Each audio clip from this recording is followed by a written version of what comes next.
Okay, so it is very unrealistic for us to think that the siblings can handle a kip at home without training. We have parents that are reading the 1,100-page manual, listening to hundreds of hours of the SD card, dedicating themselves, and it's their child, right? And they come to group every week, and they're part of a whole system, and all the chizuk and everything. It's unrealistic to think that a sibling is going to tolerate their brother or sister that they don't have this built-in unconditional love, the ahava, that they would die for that brother or sister.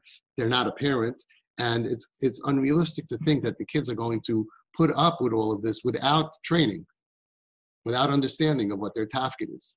So we have to remember to train each child. And some are going to be interested in hearing what I have to say. Others are going to say, I don't want to hear about that. Some people are going to go to a Rav. Some people are going to say, I don't want to go to a Rav. Some are embarrassed. Some are not embarrassed. Each child is an olam maleh. But without the knowledge, the understanding, without the chizuk, they need as much as parents need. They're going through it. It's their life, 2 years, 3 years, 4 years, 5 years, being ripped away from them of a normal life, of not being able to have friends over or having to deal with comments from friends. So they all have to be trained completely with all the knowledge of you parents.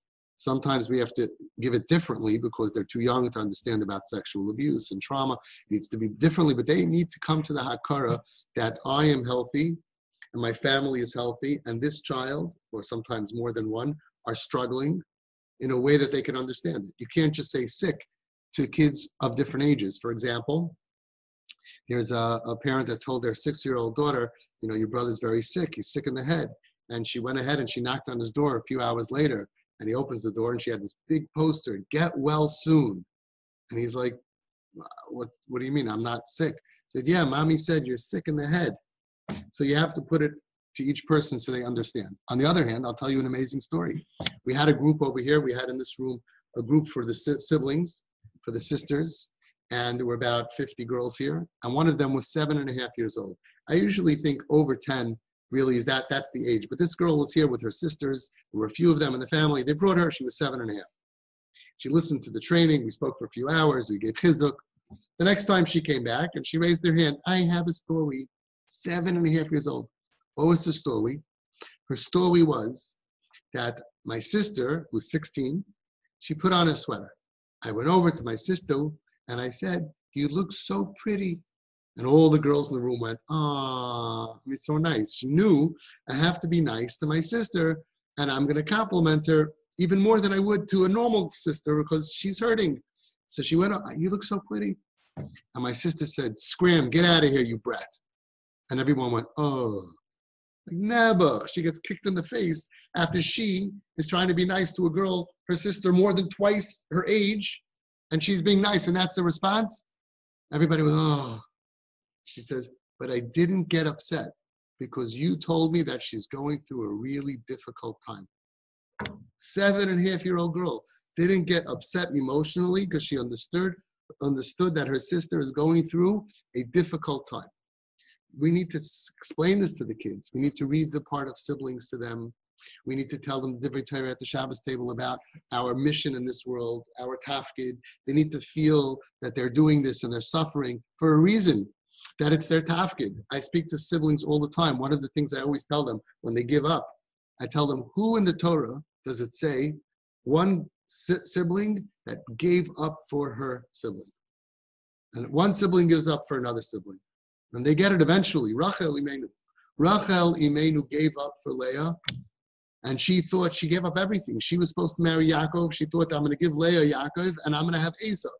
Instead of marrying the Rosh Koil, I'm going to marry a Goy Gomer, a murderer, Oved Avodah Zarah. Her whole life is going to be different. How could you compare being married to Yaakov to an Esau? And she was willing to give up everything, not to embarrass her sister. And I tell them, you have a chance to be Rachel of 2020. You're Rachel of our dar. You are the siblings that are doing the same thing. And look, Hashem says, I'll never forget what you did. At the end of days, Mashiach will come because of Rachel Imenu. Because Rachel Imenu has a power of tefillah that nobody else has. Rachel Imenu says to Hashem, Hashem, who was right, me or my sister? I was right, but I still didn't care. I didn't care that I was right. It didn't bother me who's right and who's wrong. I didn't want to embarrass my sister.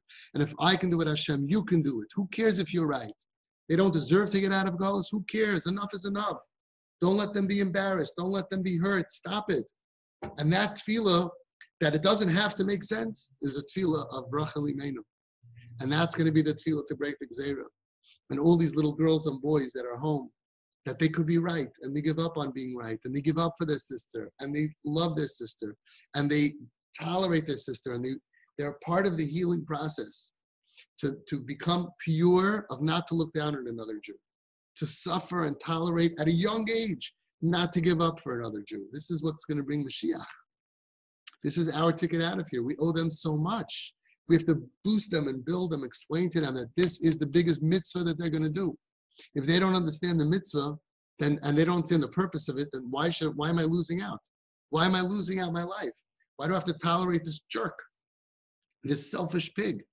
But we explain to them whether they understand that the person is only doing this because of pain, or even if you say no, they can't understand that. Fine. Now we have this kid who's behaving bad. He's cursing.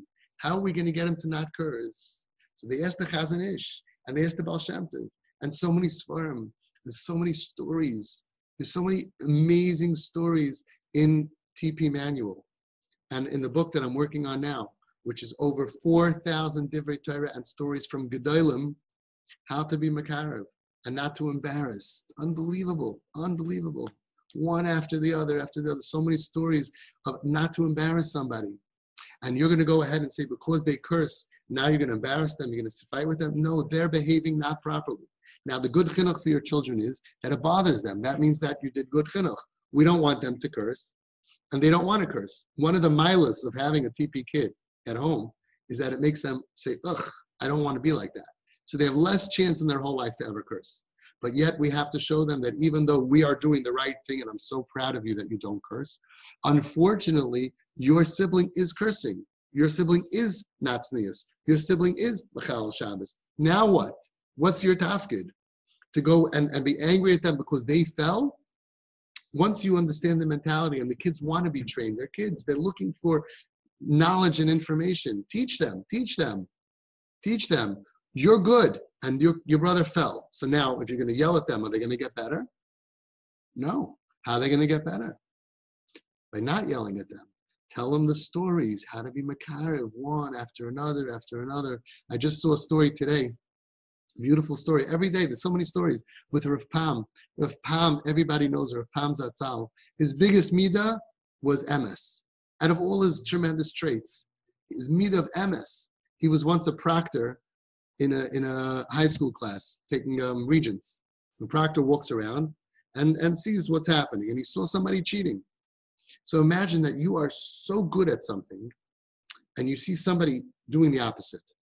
It hurts so much. You can't tolerate. Ugh, disgusting midah. That's usually the way it is. Rav Pam didn't yell at him. He didn't embarrass him. He didn't curse him out. He didn't say, how could you do that? He was on such a high level of midah of emes. He went over to him and said, if you need any help, something you don't understand, ask me to explain it to you. Because a proctor is allowed to explain sometimes. He saw him cheating. If you need some help, ask me, I'll explain it to you. That boy said, and he's brought down in the story, amazing, years later, he struggled with Yiddishkeit.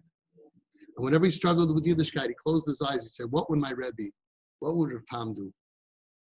Why did he have that? Rav Pam? Why did he hold him in such high regard? Because he didn't look down at him. Because I'm good at something, I should look down at you that you're not good at? No. No. So that's the job of the kids, to understand that we don't look down at people who are struggling.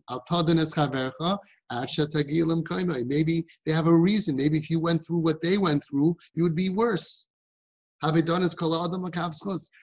are forced by having a kippah at home, forced to become mature adults. I always tell the kids, I'm so sorry. I wanted you to grow up when you're 20, when you're 30. I wanted you to learn this. I wanted to learn this much later. I wanted you to float through life like a happy, healthy, normal kid who doesn't have to hear cursing and see a boy and a girl together and have to deal with all of this. I wish you could have floated through life, but Hashem had other plans. Hashem put in your family a kid that needs to be saved. And you are a big part of making them feel comfortable. And that's what Rav Steinman said. Rav Steinman Zatzal said specifically to tell the children, your brother, your sister is doing the wrong thing. Clear. They have to not be confused. That is wrong. And now you have to know, what does Hashem want from you? To shower them with such love and compassion and acceptance that they will feel more comfortable here than outside on the street. And that's why they're going to one day be like us. You have to teach them about the power of influence. Influence is the only thing that's makarev. Brains are not makarev. Being right is not makarev. Nobody got fixed because they entered the presence of somebody that looked down on them.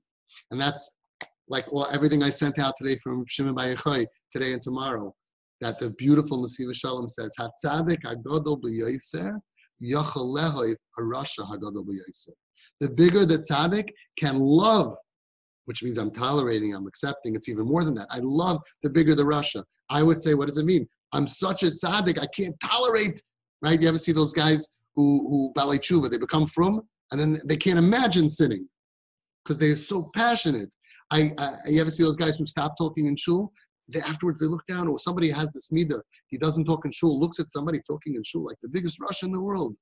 Because I have a milah, I look down at everybody else. No. The bigger the tzaddik for real, you can love that person. You feel bad. It's such a hard world, and he's never stuck. And my love, I'm going to tolerate. I'm going to accept him. I'm going to connect to him. He's going to want to be like us. You have to teach your children that making a macha, protesting his sin, his behavior, her behavior, increases sin. It increases sin. They're over a level of ne'iv le'sitin michshol. That's what the Pele Yoyet says 200 years ago. That's what all the Sfarim are teaching us. That's what Rabbi Gershon Edelstein said. You're over a level of ne'iv le'sitin michshol. So they're in a dangerous place where not only they have to grow up and become mature, but if they're not, then they're a part of the problem. You don't like sin, then you can't create more sin. If we are going to envelop this child in ahava and tolerance, you'll see the ones who come to the Shabbos table in their underwear, magically clothing starts to appear. I just got right now a text. I was looking at it while I was on the phone with you. This family came to me. The child did not talk to them for 2 years. He was out of the house because of bad advice they got to be tough on him. Didn't talk to the parents for 2 years. After they came here, 2 years, no contact. TP is good. If you have a little contact, we can make a lot of contact. But no contact. They came every week to group. They read the manual. They were waiting and davening, Hashem, please let us have what everyone else in group has. Everyone in group is crying about their matzav, but theirs was even worse. We have no contact. And after 2 years of TP, in a miraculous way, right before Pesach last year, the dam broke. The walls opened up, and in a matter of days, he was at home with his parents, going on trips with them. I mean, it's just unbelievable.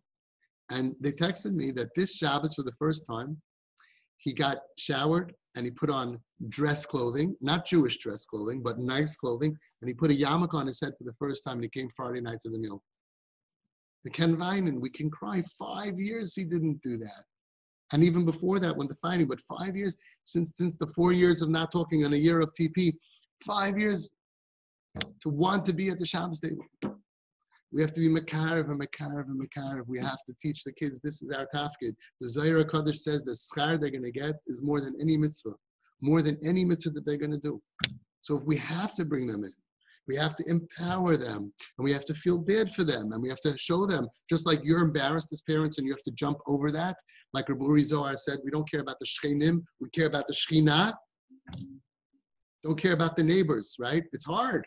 They also care about the neighbors. They're also human beings. We have tricks, what they should tell their friends and everything, but they're suffering also. So we have to bring them into the picture. We have to empower them, and we have to show them our love to them. We have to give them gifts, and when they know their tafkid, it's going to make it a lot easier.